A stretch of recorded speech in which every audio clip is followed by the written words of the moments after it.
My name is Hida, and we're in the official residence for the king. Inside here we have the pictures of the king, and this is our current king, Ronald, seated in two flags, one for Buganda and even for him. If you meet this flag the up, it means that the king is inside. And this is the queen of Buganda. These are the children for the king. If the first child is a boy in our culture, is not allowed to succeed. His duty is to take care of the family. So three in the middle, the princesses, and are not allowed to succeed. They are dead because we have a lot of tribes in Uganda. We are over 56 tribes and we have intermarriages in Uganda. That's the reason why they can't succeed, they are dead. So the last born will become the next successor. These are the presidents which have ever ruled this country. We've ever been with 9 leaders, but in actual since they are 8, because Obote ruled twice. Okay? That is Kasumi tombs which burnt down in 2010, 16th March, and that's where we bury our kings. This is a royal mile from the parliament up to here.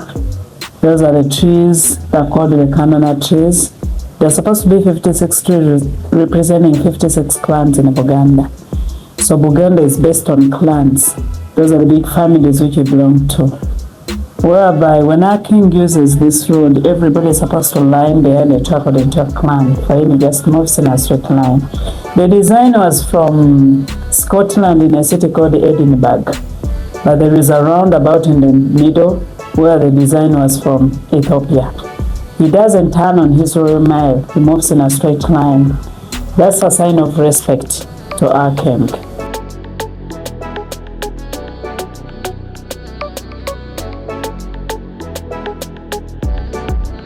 We are in the official residence for the king. This is the official one, but our king is not sleeping inside due to the bloodshedding which was here. We are in Buganda as a kingdom. People who are living in Buganda, they're called the Baganda, and the local language for the Baganda is Luganda. Out of the 48 million people which are in Uganda, Buganda is almost 16 million people. Buganda is situated within the central part of Uganda. When you reach Kampala city, that is Buganda Kingdom. Buganda Kingdom started in 12th century. It has been there for 800 years. We've ever been with 36 kings, which is a hereditary basis, father to son. He first disappears and then we get the successor. And disappeared means die in our local language. So, the palace covers 260 acres, 4 gates. Where you've passed, that is the main gate. This palace was established by King Daniel Mwanga II, because I've told you we've ever been with 36 kings, but to not be able to explain them all. We're going to explain only 3 who have ever slept in this palace. So the palace was established in 1885 by King Daniel Mwanga II. Daniel Mwanga found the hippopotamus clan under grinding millet and herbs and stones. The grinding stones are mainly called Mengo. That's why the hill is called Mengo Hill. The war lasted for only 1 week. The second week was defeated. Which war was that again? The war that was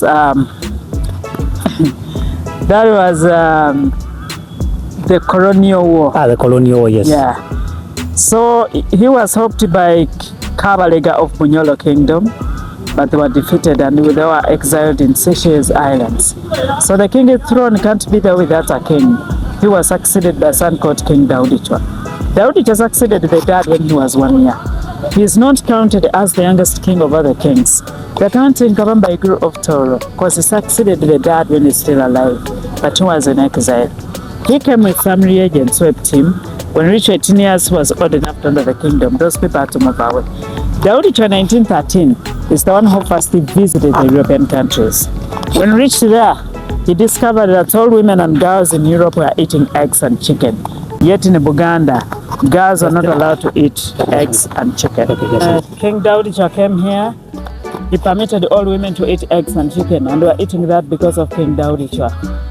Daudichwa 1913, when he visited the European countries, he discovered that all girls in Europe were educated, yet in Buganda, girls are not allowed to go to school. So when he came back, he brought the girl child education. He also admired from Europe a lot of buildings from there, the modern houses. When he came back, it's the one who first built a modern house. in 1922 to 33. This is the first modern house in Buganda, Uganda actually. If it was in Buganda, then it was in Uganda. Kingdom. Okay, beautiful. So he used to build grass thatched houses. So when he came back with this design. From 1922 to 33, 11 years after constructing this building. Daudi Chwa, he was interested in a football soccer. He brought that much here and became the first FIFA president of Uganda in 1924. Daudi Chwa saw such a type of church marriages in Europe. When he came back, he's the one who first married into the church at Namirembe St. Paul Cathedral in 1914 when he was 18 years.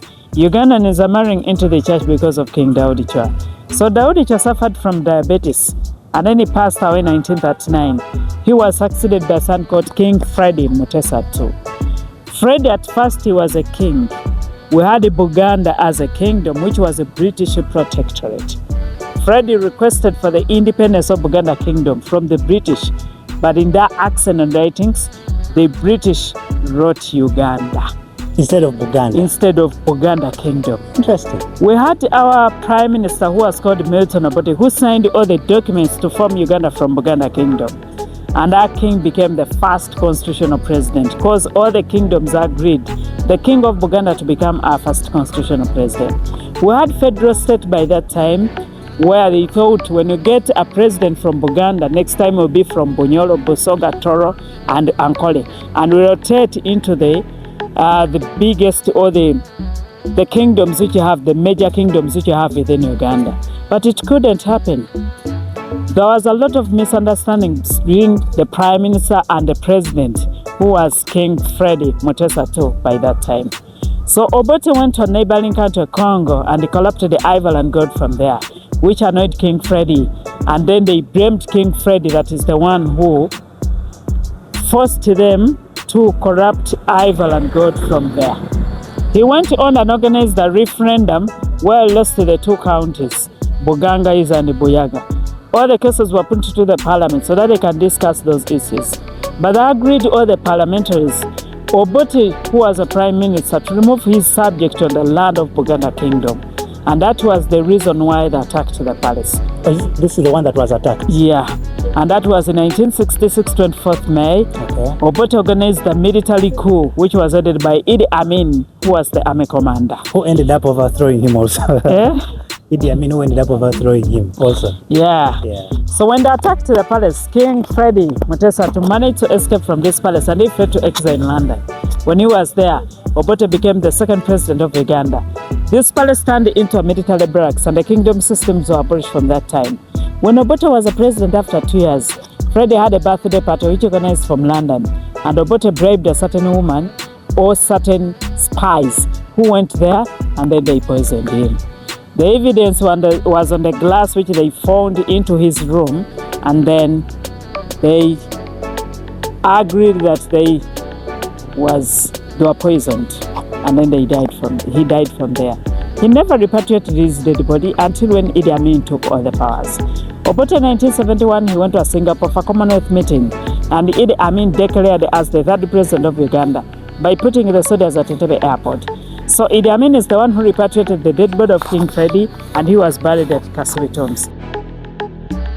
As we moved towards the main palace building, my guide, who at this point was helping out with the camera, freaked out when she noticed in a distance, as you may see, that the king's convoy was preparing to exit.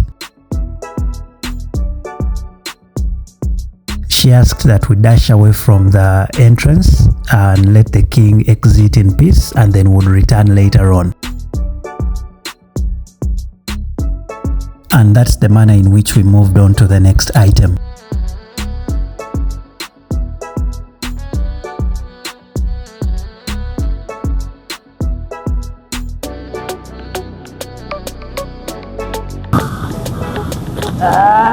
It's the cannon of Idi Amin. Okay.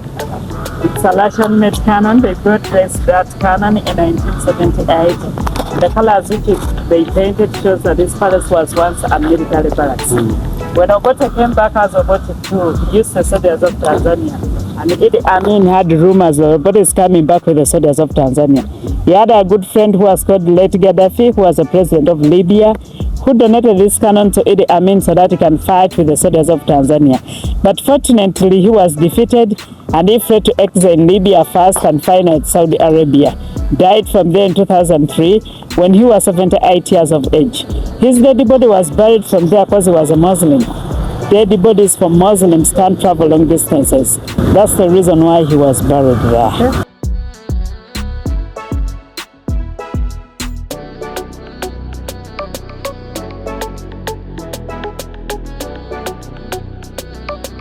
We have a diamond on the top, downwards is a Cadillac, and those are the rims of the Rolls Royces.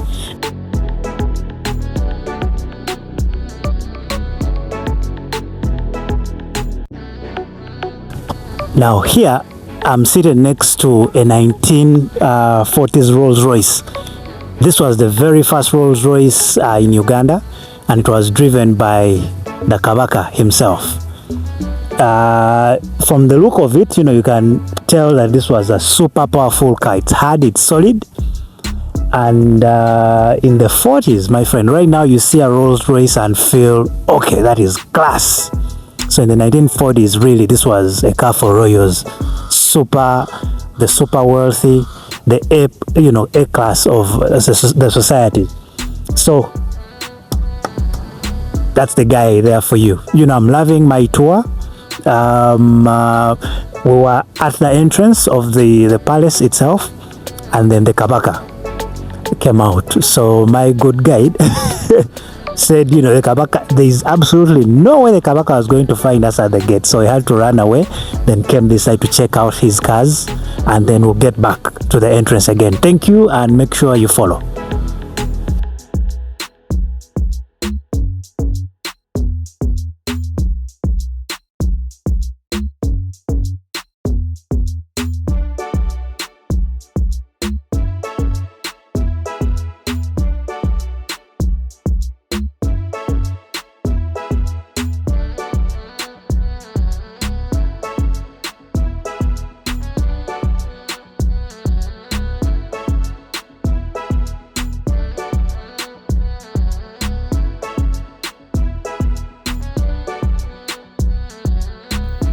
In Buganda, the Kabaka's subjects are seen to lie down on the ground whenever they see him face to face. So now that I'm at his residence, I'm very happy to do the same, as a show of respect and reverence for the great man. The traditional perimeter looks very nice. Kindly show it. Looks so beautiful. It's made out of sticks, out of reeds. Very nice.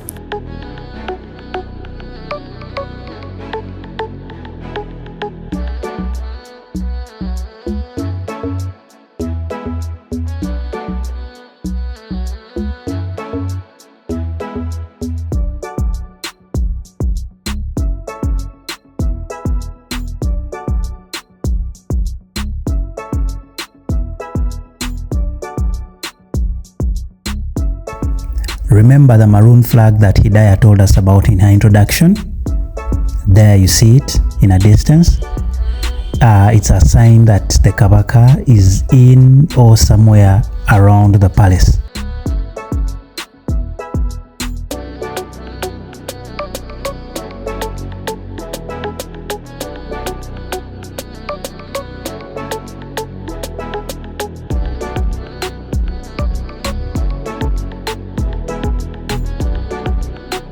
Along the way to the torture chambers, we have the banana plantations, and we have 31 species of bananas which are grouped into 4, where we have the bananas which are plantains, we have bananas which are dessert, we have bananas which are the dessert, those are the yellow bananas or the sweet bananas. We have bananas where we make the banana juice, beer and gin, and lastly those are the bananas which we roast, or you can fly to get banana crisps. The Muganda can take 450 kilograms of bananas per year. We eat bananas breakfast, lunch and even supper. If you prepare food without bananas, a true Muganda, it means he has not taken any food. So we also have an African fig trees, the trees which you see. The African fig trees, which are different from the ones which are in Europe. The figs which on this tree, they are really very small and are tasteless. As you see them here, they are very, very small, as you see. So they're eaten by birds. And then what we do with the Baganda, we get a knife and peel off a bark of a fig tree from a trunk. And then we make clothes out of the bark of a fig tree. A quick question. Are you a Christian? No, I'm a Muslim. Okay, because there is something about fig trees in the Bible. I wanted to understand if now you know about fig trees, how do they relate to the stories in the Bible about fig trees? Okay, sorry. This is mine. Got it. Stories up here. This is mine. Okay. We have even cassava. We eat the roots, as you see, different fruits alongside the road when we are going to the torture chambers of Idi Amin. This side we have lemon tree. We also have another one here. Isn't it interesting that the road to the torture chambers is full of delicious fruits and food? It's really because we don't want to scare people. I would expect thorns. They don't expect shrubs. a lot. Yeah. But since we're going to a place which is horrible, that's the reason why we try to plant trees which have fruits on it. Okay. So that we keep on expanding them, and even the herbal fruits where it cures a lot of diseases within. Okay. We're going to the torture chambers of Idi Amin, where thousands of Ugandans lost their lives. Whoever reached there, no one who came out when he was alive. Idi Amin used the Israelis to construct the torture chamber, and at first he told them to construct an armory, storage of ammunitions. When it was finished, it was used as an armory for 8 months, and then it was turned to a torture chamber. Idi Amin had rumors that the body is coming back with the soldiers of Tanzania. That's why he told the Israelis to construct a place of an armory. When it was finished, it was turned to a torture chamber. So now we can go nearby and then you see what happened there. All right. Welcome to Idi Amin's armory that was constructed by the Israelis in the early 1970s, but later turned into a torture chamber where thousands of Ugandans lost their lives.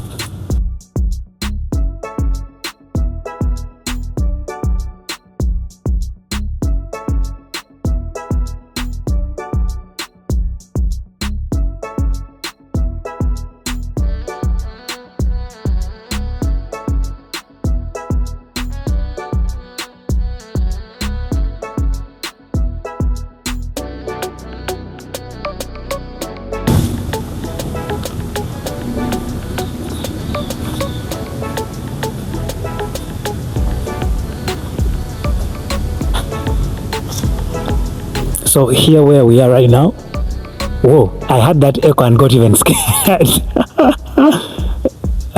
Just so you know, there's an echo. When I speak from here, there's an echo that, comes off. So this is the entrance to the torture chambers. Please come with me. I don't know, I'm starting to feel a little, the energy has gone down a little bit. The fact that we are going to look at torture chambers, I imagine, she said, over how many people died? 25,000 people were killed here in the hands of Idi Amin and Obote's thugs. See, so I feel a little bit sad.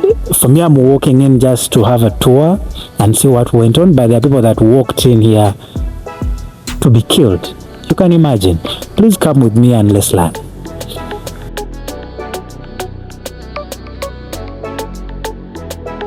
There was a metallic gate here which was electrocuted, as you see the wires in the wall.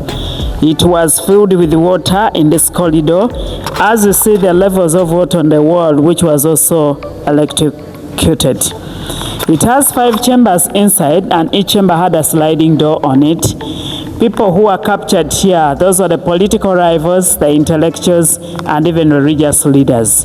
So they used to abduct you by blindfold you and were put into the trunks of the cars. Then they used to drive you from morning up to evening all over Kampala city. By the time you reach here, you can't estimate that you're still within Kampala city because they've already confused you. When they reached here, they switched off the electricity in that they pass through the water which was here and then they enter whatever chamber they have told you. When they entered, they switched on the electricity in that the moment you want to escape, you'll not be able. Each chamber is accommodating 100 people inside. No ventilators, no windows. People suffocated a lot inside here. Some are breathing. Others were crying for help, but nowhere. So they starved. They never gave them any food and a drink. They were traumatized, whereby they used to stay with rotten dead bodies, fresh dead bodies, with the people who are still alive in the same chamber. No washrooms, no toilets. A lot of interrogation inside here. Some, they used hammers and started hammering them on their head until they die. Sometimes were put into the water, which was electrocuted. They used to shock on and off electricity until they get the information we wanted. After revealing that information, they were shocked by electricity and then they die. When the dead bodies were very many, they were drowned in lakes and rivers for the crocodiles and other patches to eat those dead bodies. Approximately people who died from this place, nobody who knows the exact number. The estimations from the soldiers which are still alive, they estimated 25,000 people who died from this place.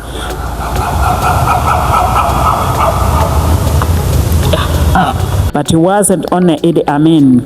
But when Obote came back as Obote too, he continued where Idi Amin Dada stopped. And he was the last person to use this torture chamber. That's why all the writings which are inside, they're for only Milton Obote.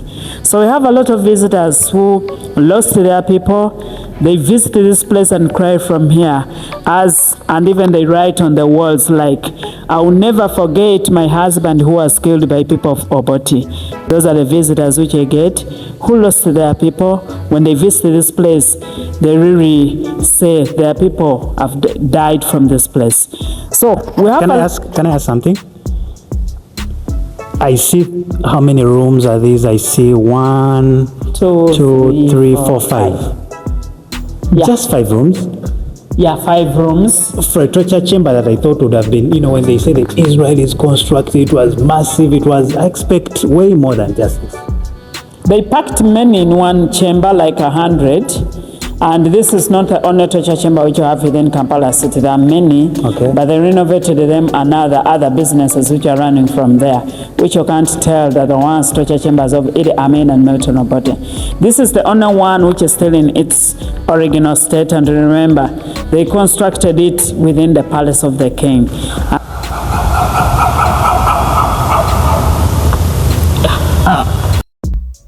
Soon, we were done with the torture chambers and we moved on to something more exciting. The craft house.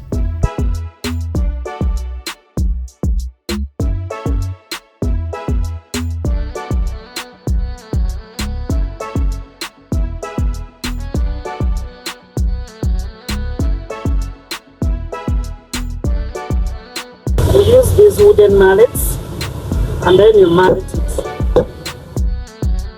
All pieces in this place were made from backcloth. Yeah, so Hidaya took me through how this is done, and it all starts from what is picked from the back of a fig tree. Remember the fig trees?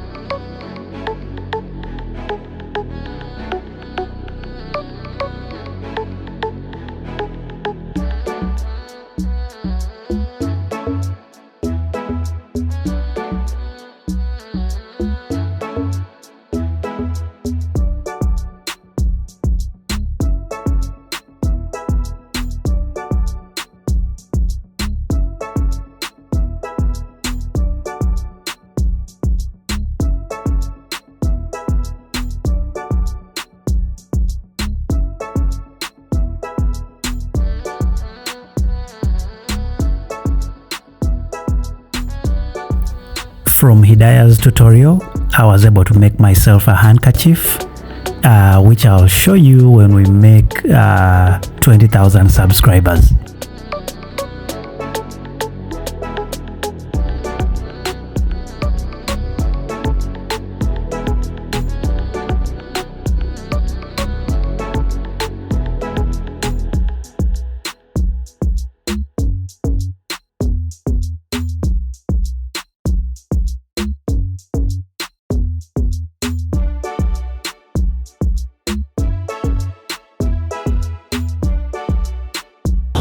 All right, so now this brings us to the end of the tour.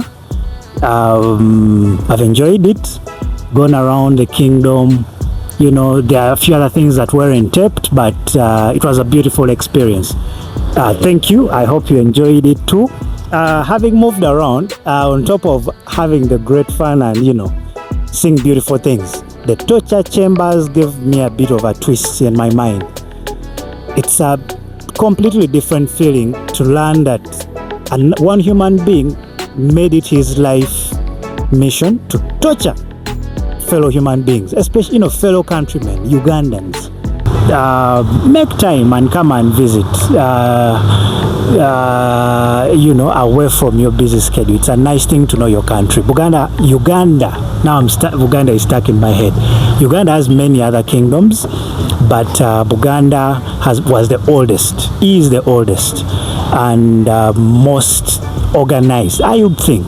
You know, organized better than all the rest. So it will be a nice thing to come and check it out. There's a lot of beautiful art here. Come and buy some art. Come and learn about your country, culture, and you know, that's the only way you're going to be better people for the future. So thank you for watching. Kindly like, subscribe, comment, and let me know where we should visit next. Thank you, and see you on the next one. Cheng cheng cheng.